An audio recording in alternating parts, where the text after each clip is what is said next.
as the peacekeeper, as the people pleaser, the one who doesn't want anybody to be mad or upset. I think something that in adulthood that I've really learned and grown around in my friendships is really learning and challenging myself not to essentially not to feel like I have to keep the peace with everybody, especially friends, especially people who are supposed to be safe, right? Are the ones who are really safe to me.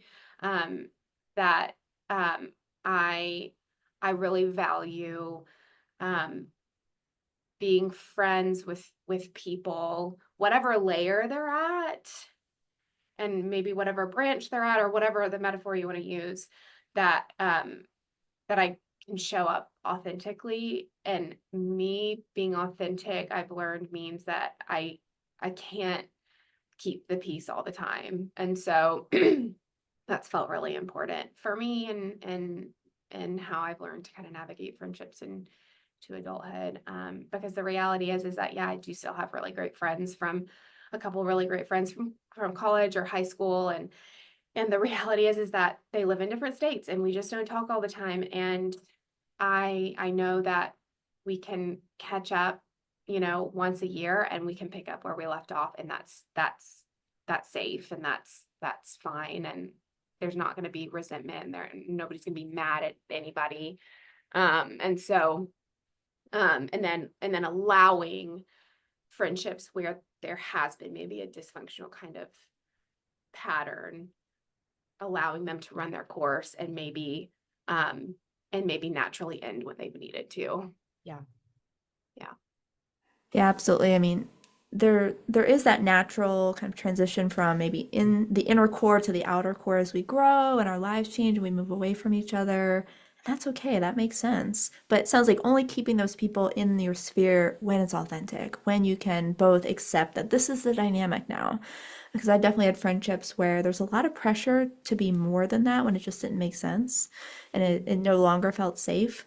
And then there's those times where things just kind of organically fall away. But I'm wondering, when do we need to consciously move a friend to the outer edges or out completely? When do we know this is not a safe friendship anymore? I can't be myself. I'm just curious if you could speak to a little bit more about what that looks like, because I think HSPs really struggle with ending friendships. We play that peacekeeper role a lot of the times that you talked about, Lauren, or that people pleaser, and we don't end friendships when we should. So I'm just curious if you could speak to that. How do we know it's time? Yeah. Yeah. I think, or I wonder if it kind of comes back to we first have to be really familiar with ourselves, or really aware of ourselves and what we're feeling, what our opinions are, what our thoughts are, what our needs are, what our experiences, what safety to us, to me means. Because all of those things as an HSP are there, like they're big, we feel them. I don't know. I think it can feel maybe sometimes scary to get close to that. And so and so becoming really aware of what those things are telling us and the information we can gather from the experiences we're having, um, from those places of sensitivity, can be really informative in what needs to happen in a friendship, or how a friendship maybe needs to evolve, or a conversation that needs to be had, or whatnot. Because like I said, I think that just can speak so much to how each of us individually experience safety. And ultimately, if a relationship maybe doesn't feel safe anymore, um, that that can be such an indication that maybe this friendship is no longer serving me. So I think, yeah, really, I think a lot of it, or at least maybe even for me, comes down to, do I know myself first? Yeah. Yeah. That's such Yeah. a good reminder. Yeah. First know who you are and what safety is for you. Because you're right, it's Hmm. different for all of us. What's Hmm. safe for one person is not for another. So that's such a good reminder. Like that's the foundation where we need to start Yeah. from. Yeah. Yeah.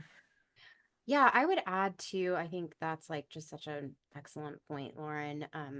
And knowing yourself first is that foundation, right? And then practically, if you're listening today, I think it's like, okay, repeated violations of trust, of boundaries, especially for HSPs, right? So, like, as an HSP, I cannot commit to, and, I have a little one at home and all these things, right? So, I cannot commit to things socially during the week, maybe more than like one thing a week, right? And if I commit and realize I actually need to go home because my nervous system needs more regulation and needs like a hot bath, there needs to be like a mutual respect there. And so this is kind of a tangent, but I think when we've done our work as HSPs, so what I mean by that is, our therapeutic work and knowing yourself well, you respond well to another person's boundaries, or that would be ideal, right? Is like, yeah, I actually have to go home. I can't make it tonight.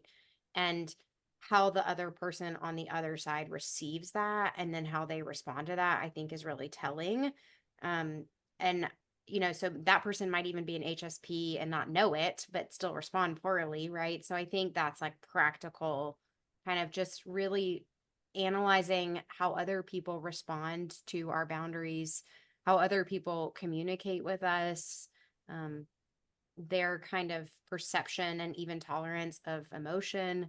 I think those are practical things that can help us figure out, is this person safe for me? Is this person someone that I maybe need to like spend a little bit less time with? I also love thinking about like how I feel before, during, and after. We use this skill a lot. Like, I spent time with someone. Am I dreading spending time with someone? And if I am, what's that about? During, how do I feel? Do I feel like withdrawn? Do I feel shut down? Do I feel discouraged? And then afterwards, how do I feel? When I spend time with Lauren, I feel rejuvenated. I feel uplifted. And even if the content of what we're talking about is hard, there is a sense of like, we are in this together and we're going to figure this out. I feel encouraged. I feel equipped versus if I'm maybe with a friend that doesn't really truly see me or hear me or understand me, I maybe feel more discouraged or disheartened or, criticize, whatever it might be.